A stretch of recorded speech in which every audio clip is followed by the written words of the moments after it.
$6.4 trillion. That is the total amount of U.S. debt due by the end of 2025 that will need to be refinanced. But you might be thinking, okay, so what? I've heard the warnings before. But this time is different, not just because of the sheer size of the debt, not even because of the skyrocketing interest payments on the debt, but because buyers, who we thought would always be there, are bailing, leaving a vacuum that's being filled by private buying that's creating a ticking time bomb that could unleash the largest financial meltdown we've ever seen. The United States now owes roughly $37 trillion in total debt, a large portion of which is held by foreign governments and investors, such as China, Japan, and other nations.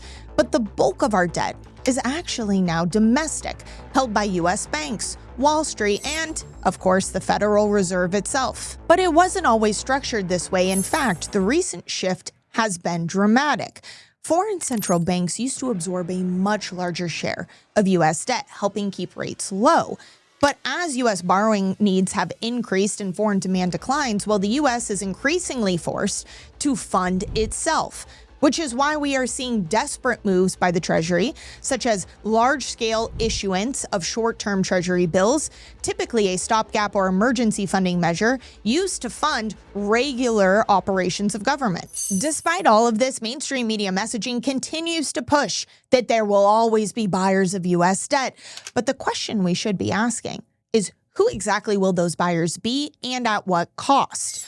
Over the last decade, the total share of treasuries held by foreign investors has collapsed, dropping from 34% in 2014 to just over 21% today. This is despite the fact that the U.S., of course, issues the global reserve currency, often referred to as our exorbitant privilege, because it has allowed us to borrow huge sums of money at near zero rates and export our inflation onto the rest of the world. And while this decline has been in motion for years, it reached a breaking point when Washington weaponized the dollar against Russia by freezing and seizing their dollar reserves, showing the rest of the world that the dollar was not a neutral asset. No, in fact, it was a political tool, one that could be used against any country who disagreed with Uncle Sam at a moment's notice.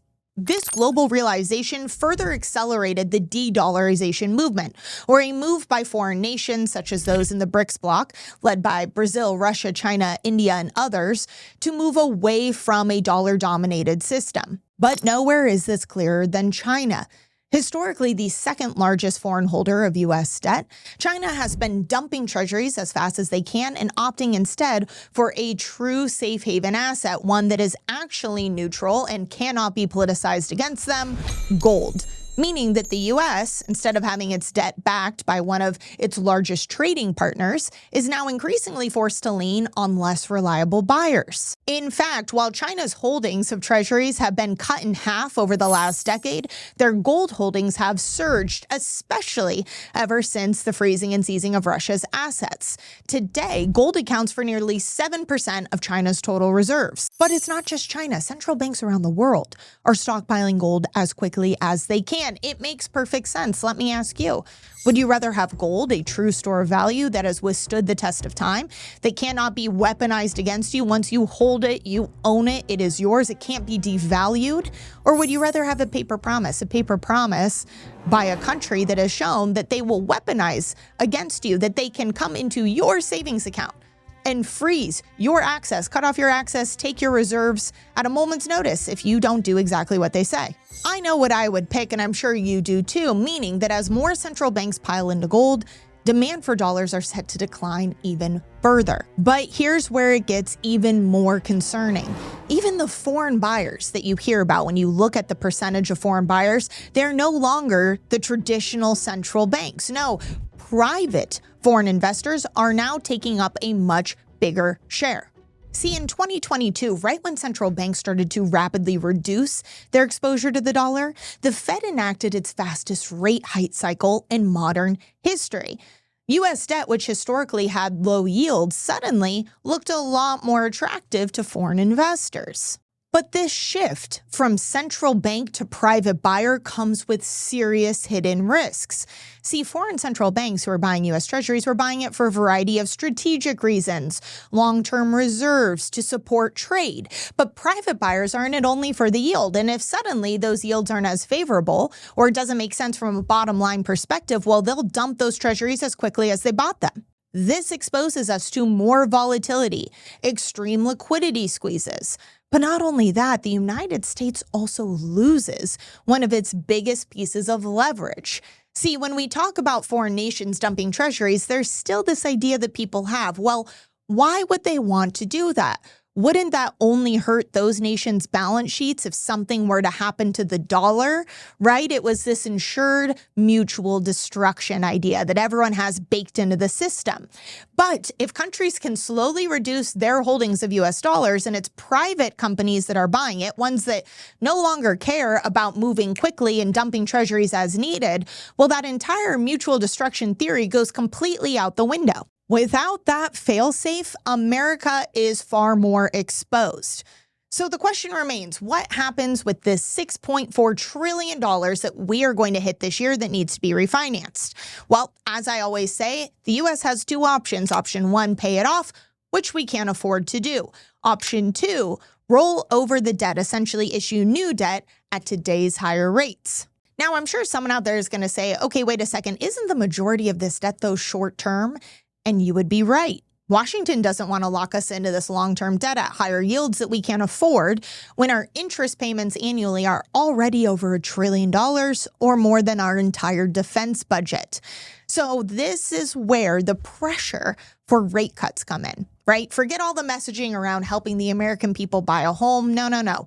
The reason that there has been a foot on the gas for rate cuts is because it all comes down to refinancing our debt. If rates are lower, then yields are lower, meaning we could lock in a significant chunk of debt and refinancing at a cheaper cost, just like we did in 2020 and 2021. In fact, many speculate that this is the real reason that the Fed hasn't cut rates, that it's not even about inflation, but it's about the fact that if yields drop, making our debt less favorable to buyers, that we could see demand disappear. That would, of course, incite widespread panic, something that no policymaker really wants to see.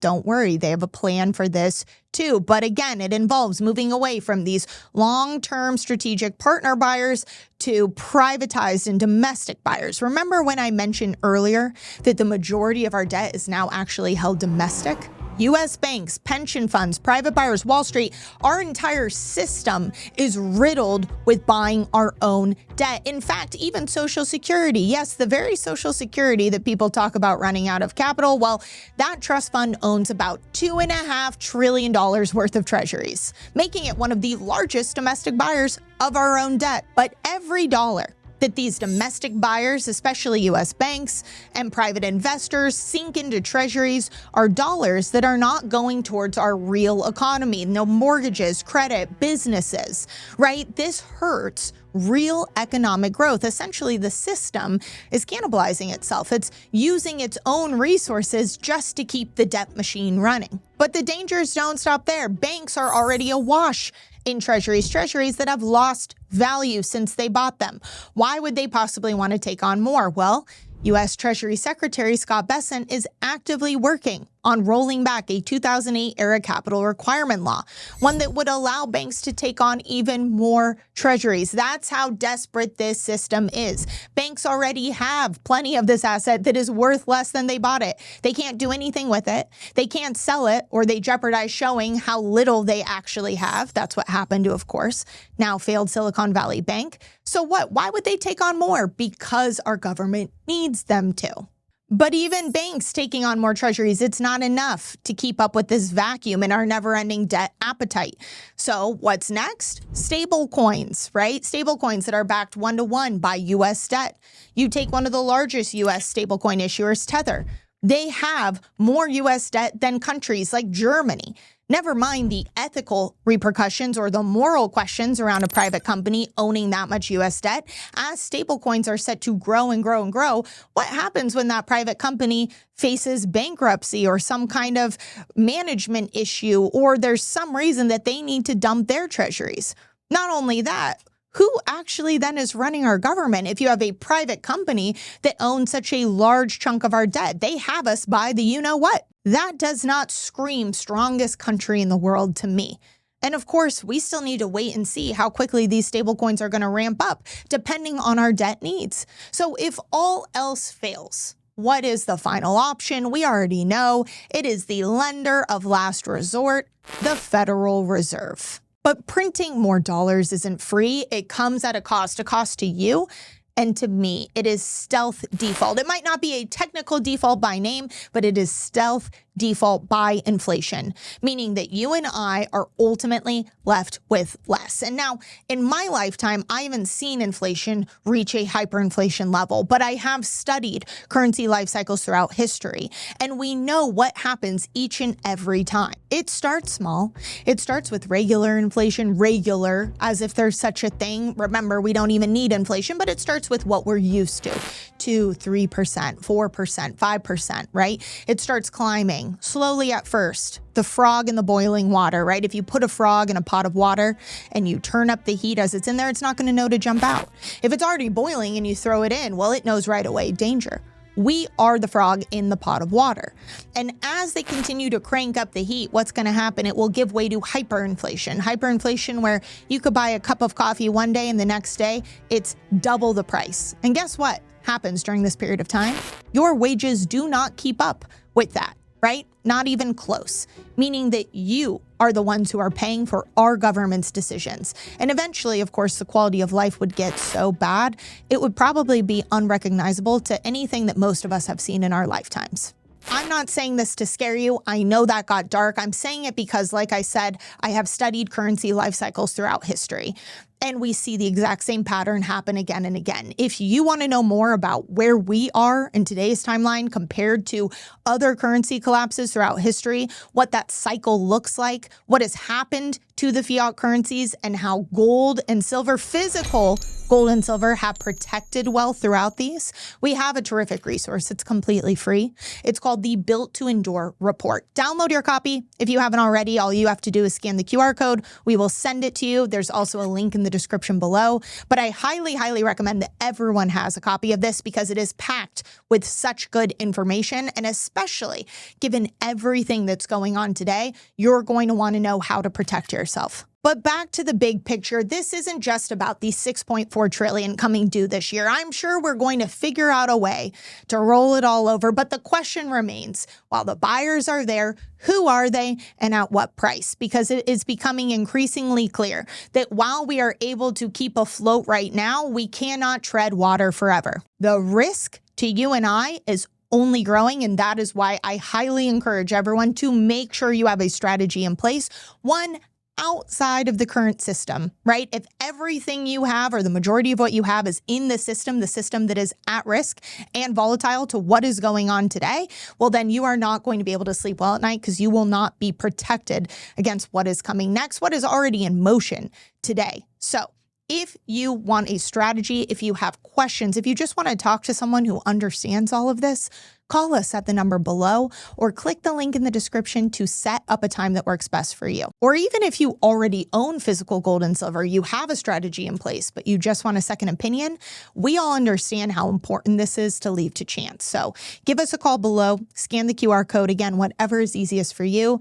And in the meantime, I so appreciate you being here. I'm Taylor Kenny with ITM Trading, your trusted source for all things gold, silver, and lifelong wealth protection. Until next time.